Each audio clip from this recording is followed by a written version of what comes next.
हरे कृष्ण कृष्ण कृष्ण हरे हरे, हरे राम राम राम हरे।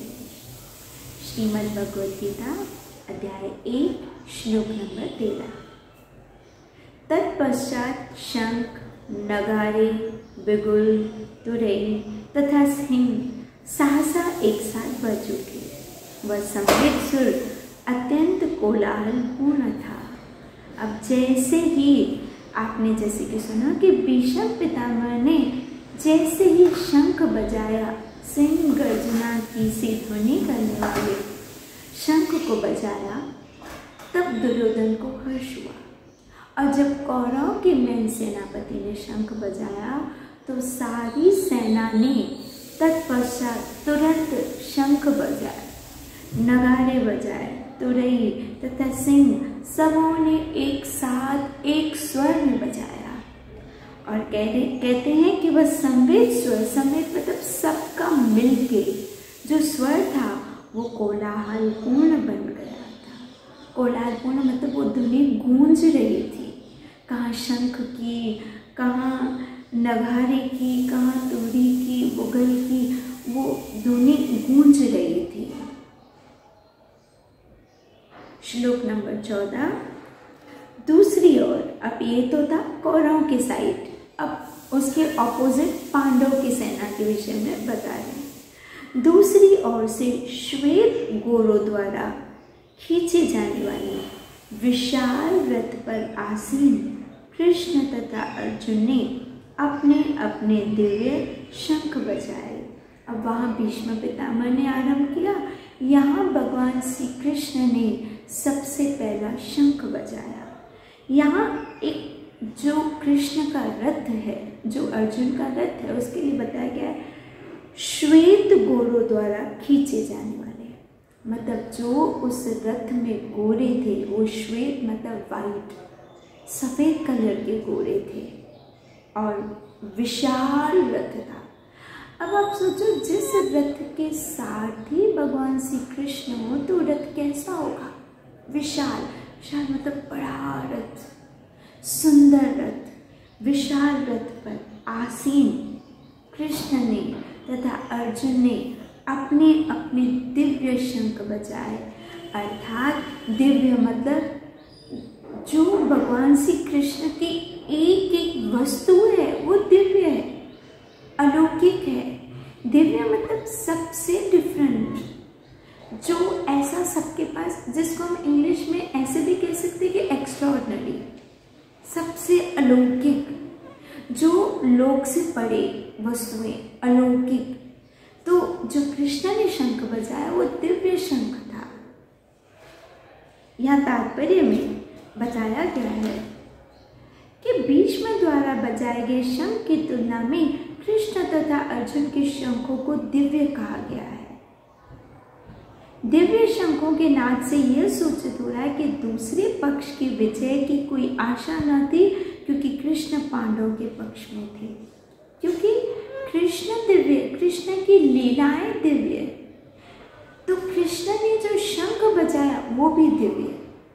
तो तात्पर्य में श्रील प्रभुपाद जी बताते हैं कि दिव्य शंख की ध्वनि भी ये एक तरफ से घोषित करती है कि विजय पांडव की होगी, सिर्फ इसलिए क्योंकि उनके साथ कृष्ण है, इनकी विजय होगी। इससे दिव्य शब्द का उपयोग किया गया है।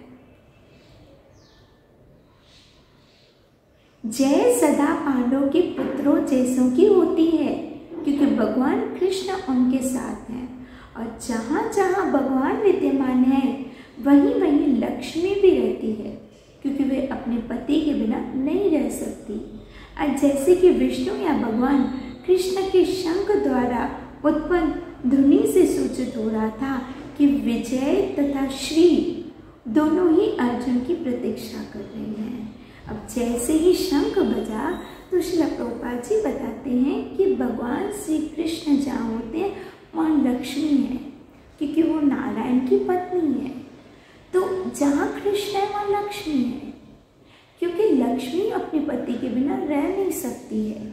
इसलिए जहाँ कृष्ण है वहाँ विजय है, जहाँ कृष्ण है वहाँ लक्ष्मी है। ये दो चीज़ें तो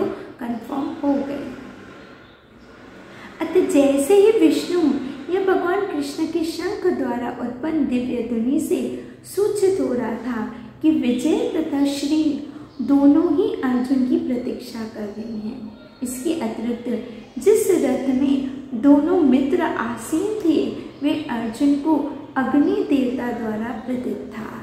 अब आपको बता दूं कि जो विशाल रथ था वो किसके द्वारा अर्जुन को प्राप्त हुआ था? अग्नि देवता ने अर्जुन को प्रदान किया था। इसलिए अग्नि के द्वारा प्रदत्त वो रथ और रथ पे बैठे दोनों मित्र और एक उसमें परमात्मा है और एक इसमें जीव है, वो दोनों उस रथ में है। इसके अतिरिक्त रथ में दोनों मित्र आसीन थे और वह अर्जुन को अग्नि देवता द्वारा प्रदत्त था और इससे सूचित हो रहा था कि तीनों लोकों में जहाँ कहीं भी ये जाएगा वह विजय निश्चित है। अर्थात और तो छोड़ो, जो जहाँ ये रथ जाएगा वह विजय होगी। क्यों विजय होगी? क्योंकि उसमें कृष्ण है। देखो, जो कौरव की सेना है और जो पांडव की सेना है, मैं बार बार इस बात को समझाने का प्रयास कर रही हूँ गुरु कृपा के माध्यम से कि कौरव की सेना अनलिमिटेड, पांडव की सेना लिमिटेड। कौरव की सेना में बड़े बड़े योद्धा, पांडव की सेना में एज कम्पेयर टू कम। लेकिन सबसे जो मेन बात है वो पांडव के साथ कृष्ण है। और इनका सबसे बड़ा ड्रॉबैक क्या है कि इनके साथ कृष्ण नहीं है। और जहाँ कृष्ण है वहाँ विजय तो होनी ही होनी है। इससे हमें ये समझने को मिलता है कि अगर कृष्ण हमारे जीवन में है तो याद रखो हमेशा हमारी जीत होनी ही है। हो सकता है आज हम फेल्योर लिस्ट में हो सकता है आज हम गुड लिस्ट में ना हो, लेकिन याद रखना अगर हमने कृष्ण को मजबूती से पकड़ा तो जीत हमारी होने वाली है। हर मोड़ पे हमें कृष्ण को अपने संग लेना है।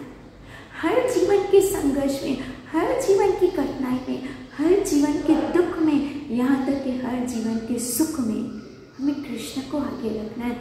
आज के इस श्लोक को समझ जाना है कि अगर कृष्ण है तो विजय है, कृष्ण नहीं है तो विजय होगी भी, वो हमेशा नहीं रहेगी।